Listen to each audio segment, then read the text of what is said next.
Hello, everybody, and welcome to my Friday live here on Facebook. This is Fiona Lukes. For those of you who don't know who I am live here every Friday at around 1:35 p.m. Australian Eastern Standard Time. And I'm just here to answer any questions that you may have around relationships, around life. Sorry, it's a bit dark here. We're in the middle of a huge storm. So it's really quite, even though it's the middle of the day, it's quite dark. The light is quite low outside. So if you can hear rain in the background, it's raining really, really heavily here. But, I'm here today because I want to, like I do every Friday, come on here and see if I can be of service to you, if I can give you clarity around something that you need clarity around, if there's anything that I can do to answer any questions, comments. Some of you, I know many of you who join in on these lives have downloaded and read my ebook. So I know some of you have questions around some of the principles that I teach there. And hey, Roz, nice to see you, honey. Welcome. Nice to have you here. Are you in Melbourne?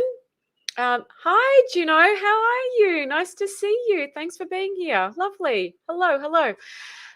So really today is for you guys. Honestly, if you have a question, ask me anything at all. I have had a couple of people send me in some questions, which I will come back to. I will refer to shortly. But I just wanted to check in and Nevada, US. Wow, what time zone is that, Gino? Is that what time zone is Nevada? Is it, because I know you've got about 3 or 4 different time zones there, haven't you? Central, Pacific, Mountain, Eastern. Just curious. I'm trying to see whether this time is a good time zone for most of you guys. So, Pacific. Okay, I know this is a good time for Pacific. Yeah, so if you've just joined me, my name is Fiona Lukes. Yes, that's right. It's the same as LA. Yes, it is. For those of you who've just joined me, my name is Fiona Lukes. I specialize in relationships. I've been working in private practice now for 13 odd years, and I have a very, very different approach to relationships, a much more simplified and easier approach. And, I know that more than ever, and we're still down in hard lockdown here in Melbourne, which is where I'm from, Melbourne, Victoria, Australia. And we've been in lockdown for a long time now. And now more than ever, the quality of our relationships, how we show up to them, matters more than ever in the world. And so, one of the reasons why I'm here doing these lives is I want more and more people to know that relationships do not have to be complicated. They do not have to be hard. They actually can be simple and easy, and yes, effortless. They can be. I know that goes against the narrative. I know a lot of people find that triggering, but I want you to know that that is possible, and there is a much, much easier way to approach this stuff.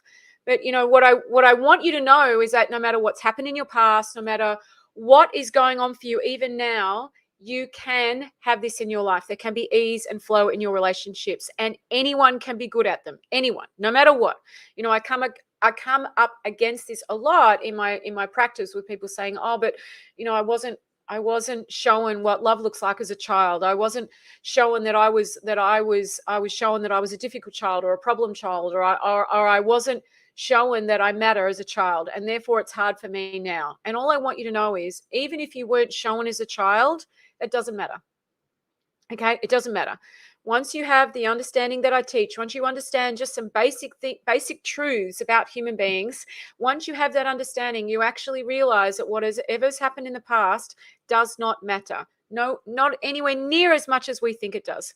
Okay, being great at relationships is our birthright. We're actually born to do them well, right? We are. You don't have to learn this stuff, but what you do need to understand is how we operate as a human being, how to know when you're tuned in, when you're tuned out. Okay, when you have thinking that you can trust and when you have thinking that you cannot trust. These are the things that actually really matter in relationships. And so, I've seen more relationships break down because of people having thinking that they don't know how to navigate, where they don't know how to navigate their own stuff. And so they show up in a way that they don't really want to in life. Okay, so I want you to know, no matter what has happened, You can do relationships well. This is the capacity of every human being on the planet, no exceptions. Sometimes I have clients come to me who think they're an exception, but very quickly they realize that that is not true. There is no exception. Okay. So on that note, and I'm just grabbing, I haven't really had time to eat properly today.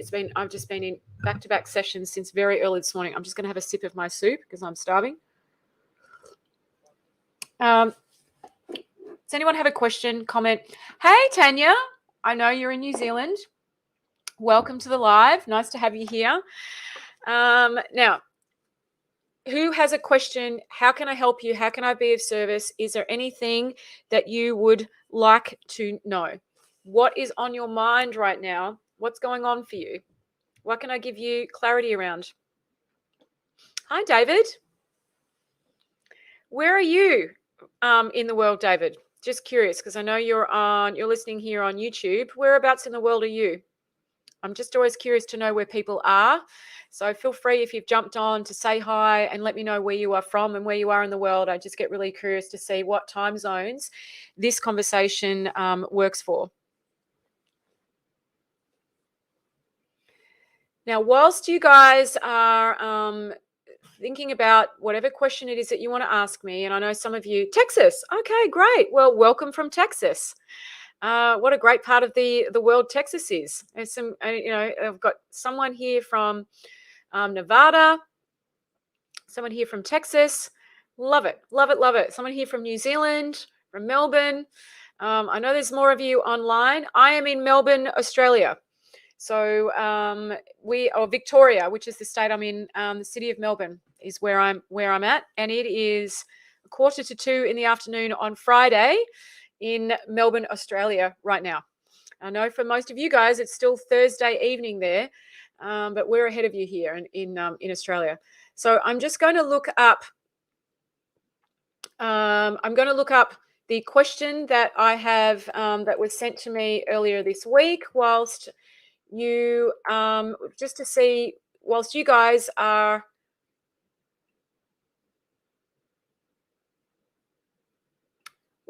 thinking of your question. Okay. Now, one of the things I want to talk about, because it's come up a lot in my sessions a lot this week, and people ask me a lot about it.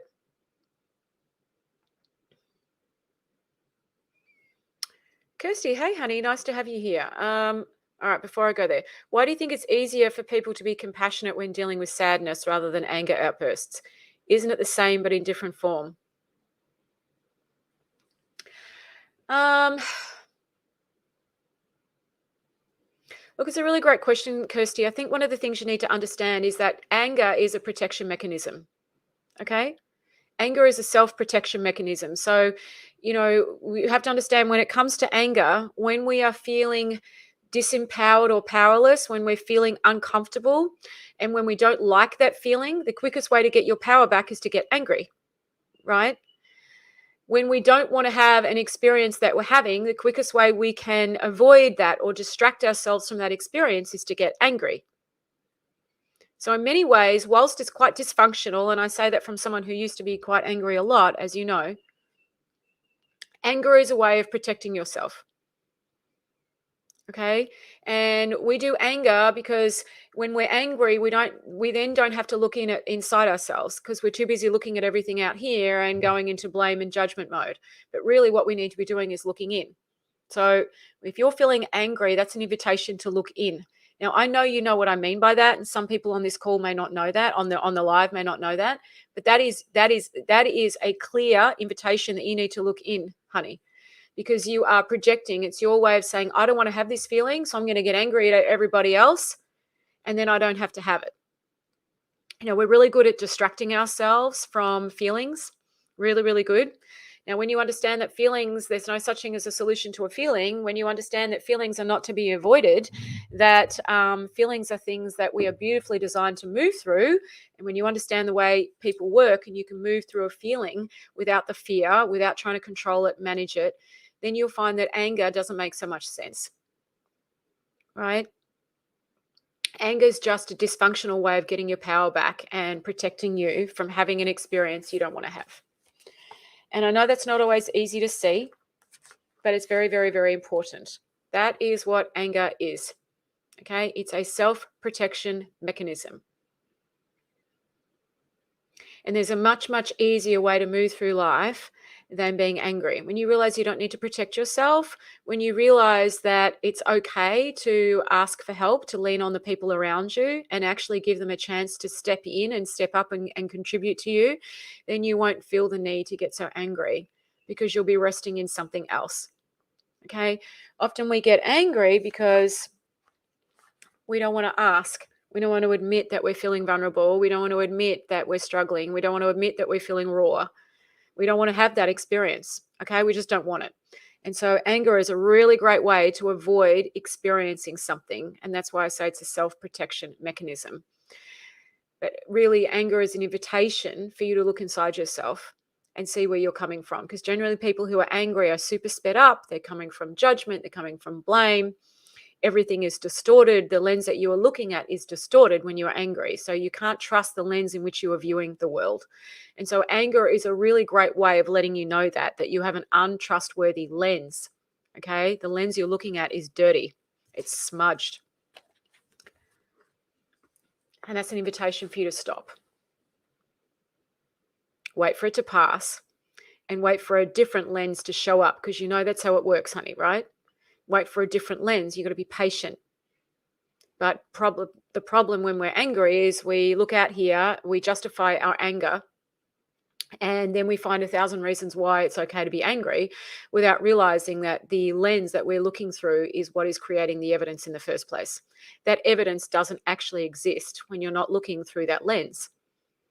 This is why it's very, very important to understand the lens that you look through, and very, very important for you to understand that you are the creator of your experience. And when I say you, I say to every single person on this call, this is something people don't understand. People think they are at the mercy of life, right?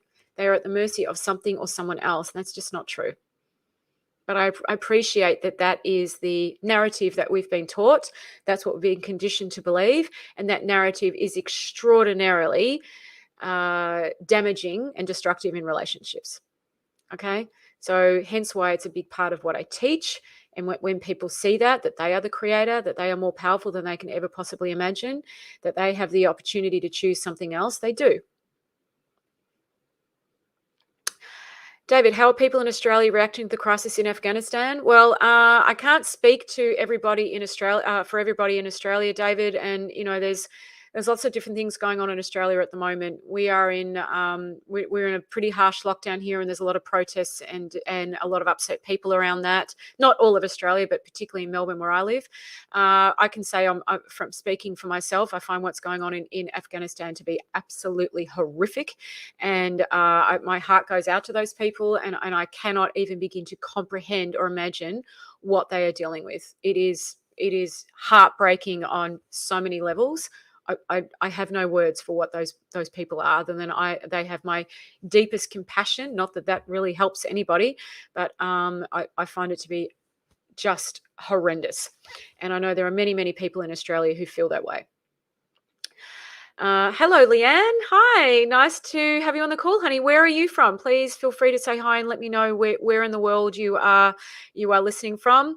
And Meredith, hey, nice to see you. I know that you are up north in Australia and enjoying sunshine and freedom, which I don't think we have down here in Melbourne right now. Yes, like a cat when it's scared, sideways and fluffed up. This is very true. This is true. This is what happens when we're angry. Okay. But anger is never, ever, ever. Anger is never, ever, ever helpful. Oh, hey, Michael. Michael from Illinois. Nice to see you, Michael. Welcome to the call. Welcome, welcome. Hey, Millie. Thank you. Happy Friday to you too. Whereabouts are you? Oh, Leanne, you're in Central Victoria. Okay, perfect. Carla, I have seen your question. Let me know where you're from, Millie. I'm always really, really curious.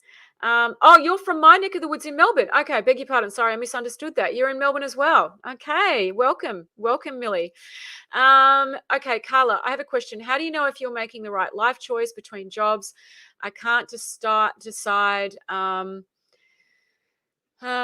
can't decide if my ego is getting in the way, if I'm not dreaming big enough.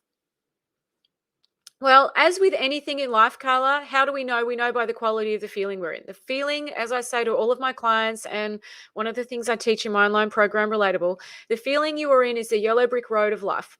Okay, so you got to know what different feelings mean and how to tune into them and whether you're tuned in, right? You have to know the difference, and the feeling will tell you whether you're tuned into ego or wisdom. Okay, so the quality of the feeling you're in is a enormous part of that, of having what you're tuned into, right? Because when it comes to making decisions, I make decisions based on what wisdom tells me, and wisdom never gets it wrong. That I can assure you. So it's a matter of what you're tuned into.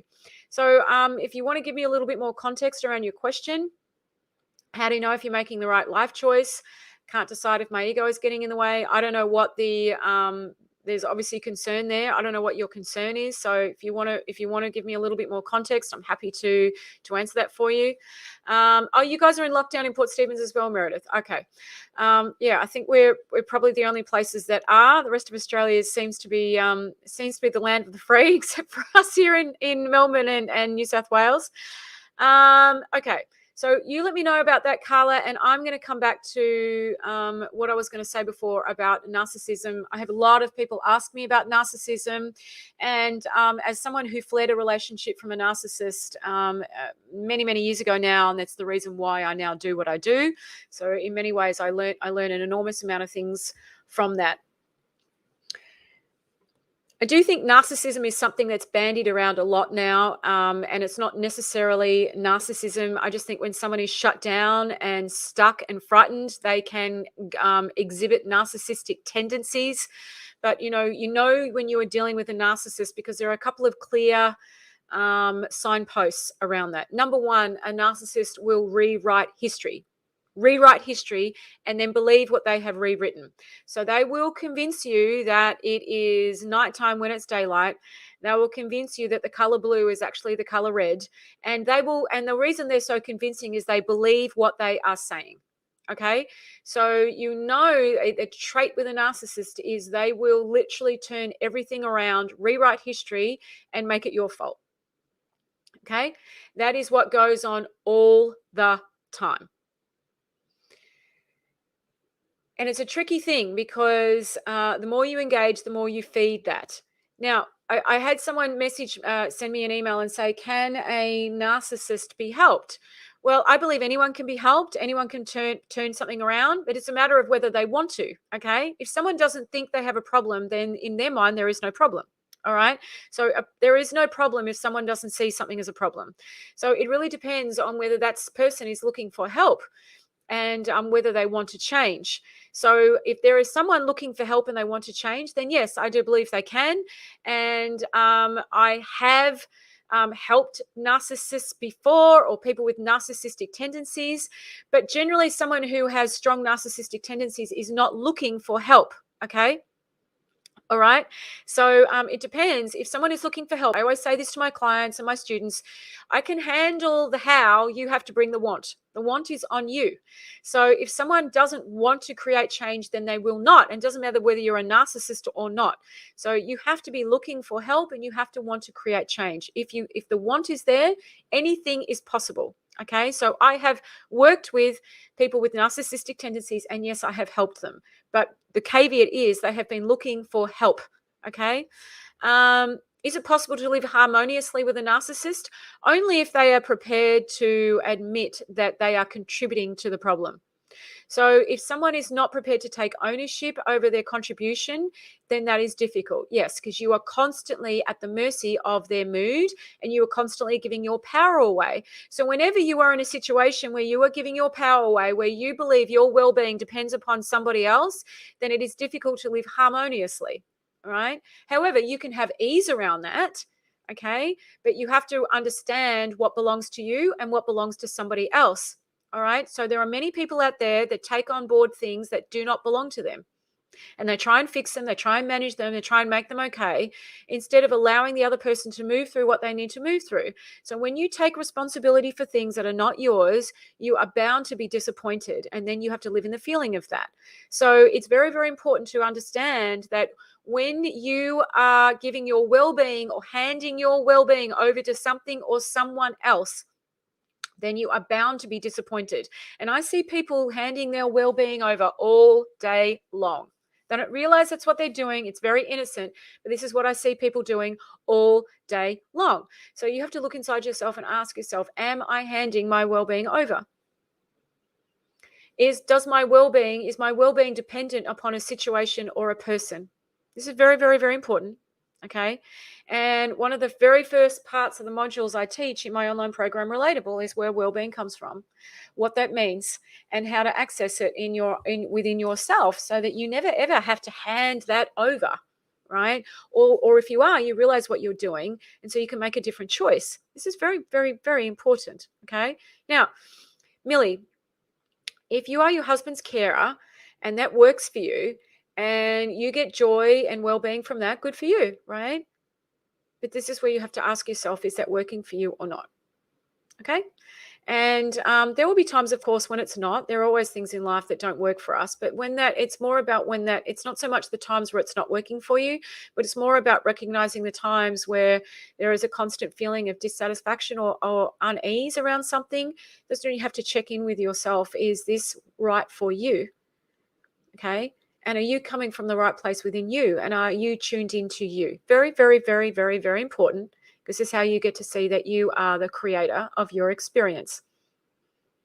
I'm not saying that anything is your fault. This is not about fault, but you are the creator of your experience. Okay, it's just extremely important. People don't know this. People don't understand this, and so they get very, very, very lost.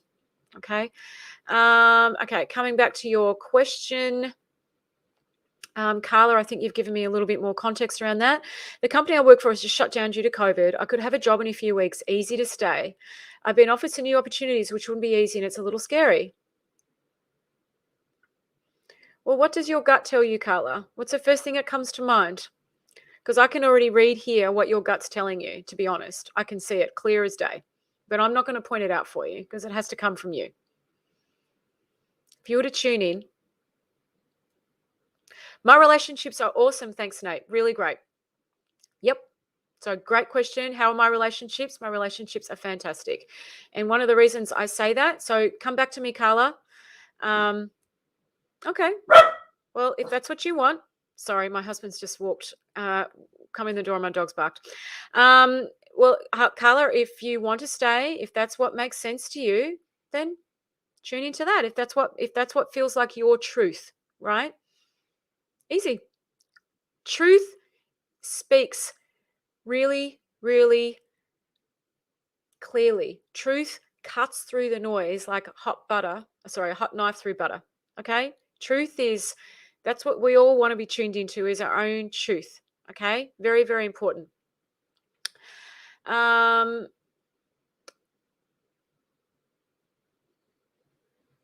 So yeah, coming back to you, Nate.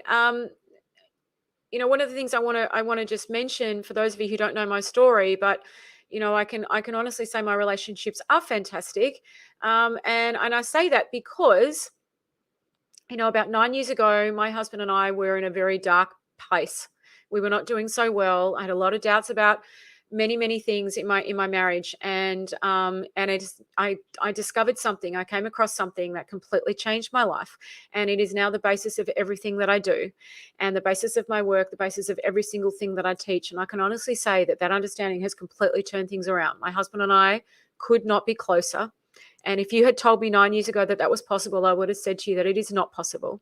It has changed the way I parent my children. It's changed the way I show up to myself and how I manage difficulties when life doesn't go my way, such as us being in, what are we now, day 221 of lockdown. And I'm not joking. That is the reality of Melbourne. Day 221 or 222 of lockdown, doing remote learning with children, trying to run my business, etc. Very, very difficult. I'm not sure what you're talking about there, Nate. So, oh God, he's being rude, is he? Okay, good on you, Nate.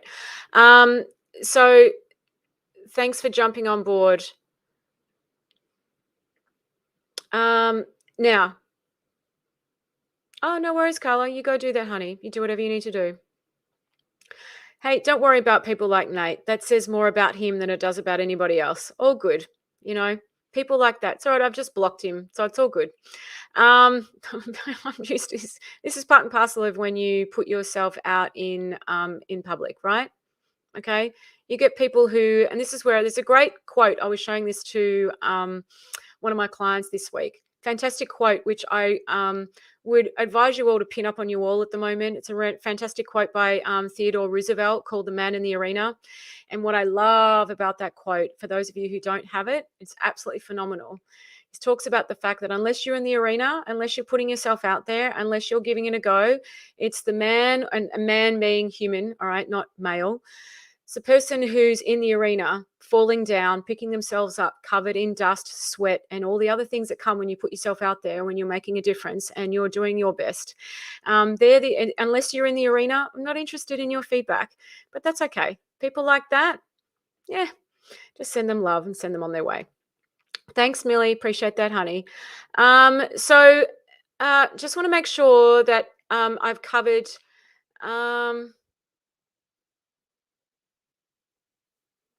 I think you had a question for me, Meredith, and I'm just coming back to check on it. Can you ask your question again, Meredith? Here it is. Fiona, are you able to explain your slant on emotion versus feelings, please? Yeah, sure. So, actually, you might need to give me a little bit more context around that, Meredith. I'm not sure what you mean on my slant on emotion versus feelings. So, because I feel like I may explain that in the wrong way. Are trolls wanting validation? Who knows, Gino? All I can say is it's just someone who's in a dark place and they don't know how good they can feel. And so, yeah, often when people are in a dark place, we put other people down because that's the only way we know how to feel good, right? Okay, that's the only way we know how to feel good. So we put ourselves in a dark place. When we're in a dark place, the only way we know how to feel good is to put someone else down. And that's okay. That's their stuff. I feel for him because that is, or her, whoever that is, because they have to live in the feeling of that. And thank God I don't. And this is the thing that you all want to see, right? You are the creator. You get to choose how you want to show up in the world. All right. And that's okay. All is well. We're all doing our best in life based on the level of thinking and awareness that we have. It's all good. All good. People underneath that, I think, are innocent and just lost. And it's all good. See, my well-being isn't dependent on what you guys do or don't think. If it was, I wouldn't be able to do this, right? I accept that when I put myself in public, I'm going to get attacked, I'm going to get criticized, and people are going to have an opinion. That's just the nature of humans, and that's okay. Right. But I am here to be of service, which means I have to get past that stuff. I can't be distracted by it because I got bigger fish to fry. And, I want to help people shine their light in the world. And I can't afford to be distracted by that stuff. It doesn't matter. But thank you for your support, everyone. I appreciate it. Thanks, Rob. Meredith, I get confused about whether emotion and feelings are the same. Are the words interchangeable or are they completely different things? I think it just depends on, emotions can be strong and distracting, and you can get angry emotions and sad emotions and whatever. But you can also, when it comes to a feeling, you can be sitting in a deeply connected, present feeling where you are connected to the now. So for me, I do see them as separate things. I see emotions as things that peak and ebb, that kind of go up and go down. So they are high and low, and then I see feelings as more of a deeper, constant thing, right? So emotions are more of those, the highs and lows, the ebbs and flows, and feelings are, I think, a great indicator of how connected you are and whether you're tuned in. So that would be kind of how I would explain that. I'm not sure if that makes sense to you, Meredith, or if that's helpful. Hey, Carly, nice to see you. Welcome from Canada. Lovely to have people from all over the world. Always lovely to see you on the call, honey. I know it's kind of getting late there for you guys. So anybody else have a question, anything that I can give you clarification around? What is it that I can do? Because, one of the reasons I do these calls is because I want you all to know, okay, that no matter what you are facing, you have this capacity inside of you to have a completely different experience of that. All right. And I know there are people around the world facing some, as someone just mentioned before, what's going on in Afghanistan is horrific. There are people facing things that are beyond horror. Okay. And there are people facing very, very challenging situations in their relationships. There are people who are frightened, and there is a lot of that going on in the world right now. And I want you to know, no matter what you are facing, you can shine your light. You have that capacity. That is yours. Okay, that is yours. That is your birthright. That is your gift. And I want you to know there is a part in you, a part in you that is untouchable. That is that where well-being resides, where nothing and no one can take that away from you. And I want you to know that. Okay, that is yours, and it is yours to access inside your relationships. It's what takes relationships to another level. It's what enables you to show up in the world the way that you really, really want to, no matter what you are facing. It's where you can find moments of joy in amongst the chaos. It's where you can create goodwill when your back's against the wall. It's where you can have compassion and understanding for yourself and another human being. And I know, based on the amount of people that I work with and I talk to, that this is what people are looking for. This is what people want in life. And it's just that we tend to get confused and we look in the wrong direction around how to get that. Because the space that you come from determines everything. The space that you come from determines everything. So I know that for many of you who have heard me speak before in my lives, it is your energy that that enters the room before you do. Okay, and you must know this. It's not your words, it's your energy, and that is what people respond to, react to, and that's what people are in relationship with. Okay, people are in relationship with your energy, and the energy that we bring is our biggest blind spot in life. Okay, our biggest blind spot in life is the energy that we bring. Hey, Catherine, welcome to the call, honey. Nice to have you here. Whereabouts in the world are you from? Just curious. Rob, how to handle my wife's ex? He sounds like a narcissist and want to quiet his negative influence on us and kids.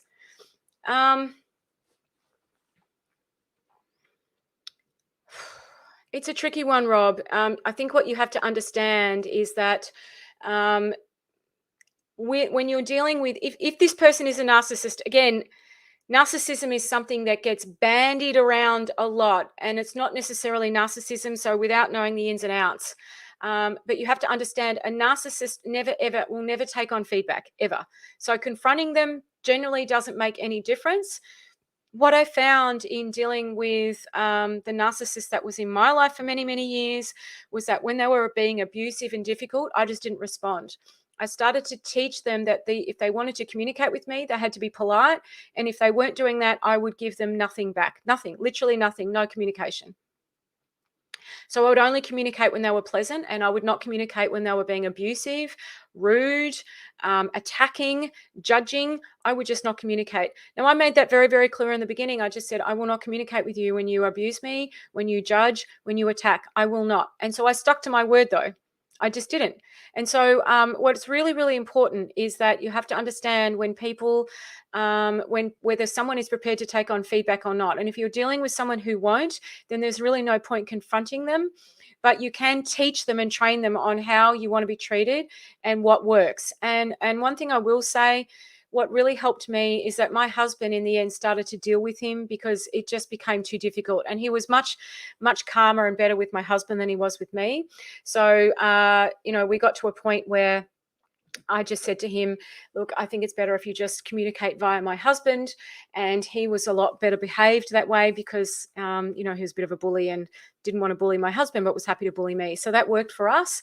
And so you might find that if it's difficult for your wife, that what you can say is, I will do all the communicating. And if he's sending abusive messages to your wife, I really encourage your wife to block his number because it is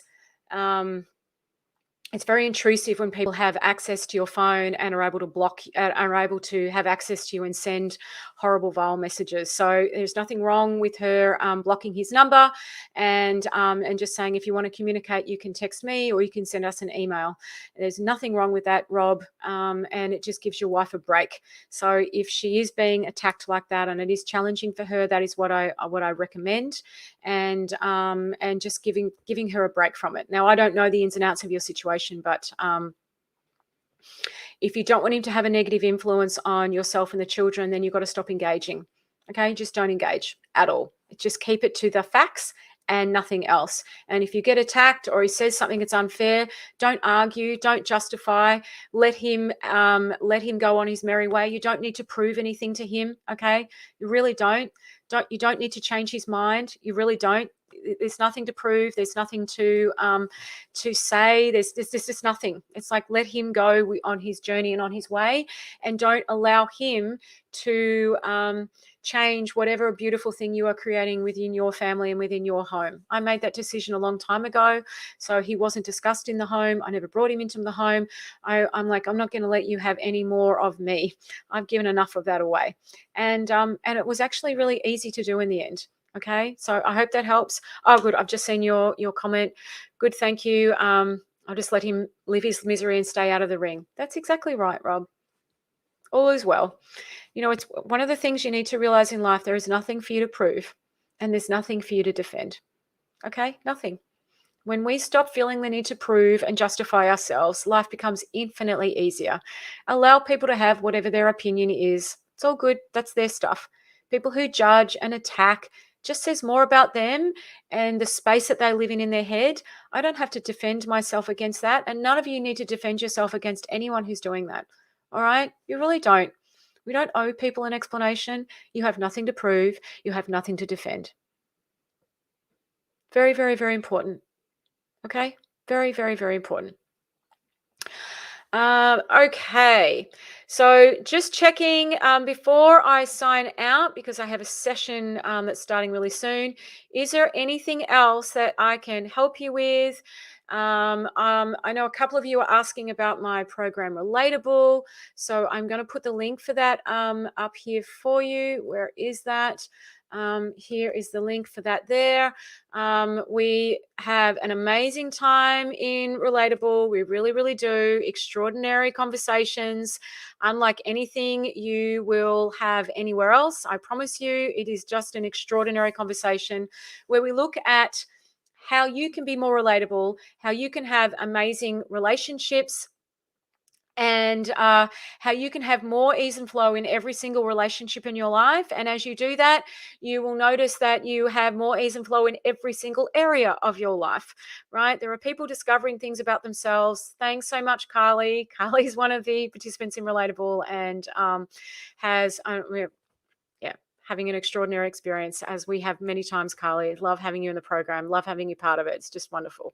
So if you'd like to know more about Relatable, you can all the best, Meredith. My pleasure, honey. You can go to the link on the screen here and find out more about it.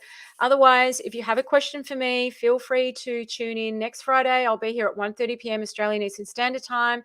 And if you have a question that you want to ask me beforehand, if you can't make it to the live, please send your questions to hello@fionalukis.com.au. I will post that here and I will do my best to answer them for you. Okay, everybody. Thank you so much for being here. Lots and lots of love to you. I will see you next week. Ciao.